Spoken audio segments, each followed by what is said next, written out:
കൊച്ചു കുട്ടികളെ പോലും അവൻ വെറുതെ വിടില്ല സാർ. കുട്ടികളുമായിട്ട് അവനെന്ത് പ്രശ്നമാണോ?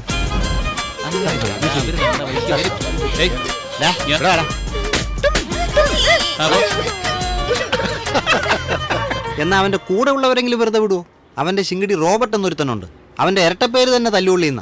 ഇവൻ എപ്പോ ദേഷ്യം വന്നാലും ആ തല്ലുള്ളി എവിടെയാണെന്ന് വെച്ചാൽ അവനെ വിളിച്ചു വരുത്തി ഒരു കാരണമില്ലാതെ അവനെ ഇടിച്ച് ചമ്മന്തിയാക്കിയാലേ ഇവന്റെ ദേഷ്യം തീരത്തുള്ളൂ. എന്തിനാണ് ബീറിന് വില കിട്ടിയത്?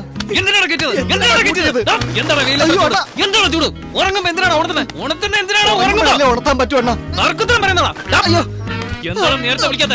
എന്താണ് നേരത്തെ വിളിക്കാത്ത?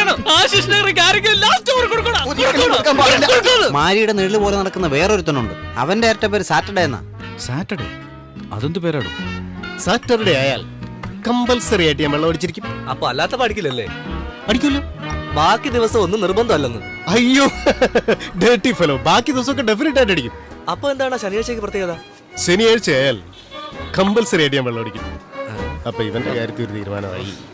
ആ സാറ്റർഡേ എന്ന് പറയുന്നവൻ ആഴ്ച തോറും കോളനിയിലുള്ളവരെ സെലക്ട് ചെയ്ത് മാരിക്ക് വേണ്ടി സ്പെഷ്യലായിട്ട് ആട്ടവും പാട്ടും ഒക്കെ നടത്താറുണ്ട്. എല്ലാവരെയും നിർബന്ധിച്ച് വിളിച്ചുകൊണ്ടുവന്ന് ഡാൻസും പാട്ടും ഒക്കെ ചെയ്യിക്കും sir. Good evening, ladies and gentlemen. Such a warm evening.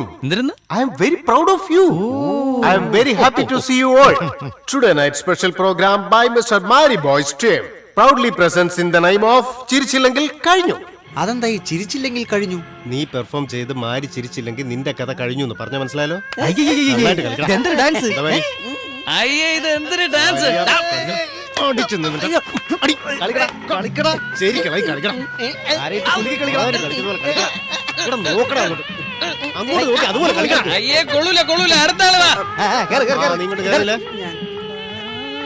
നല്ല ഹെവി ആയിട്ട് കളിക്കണം.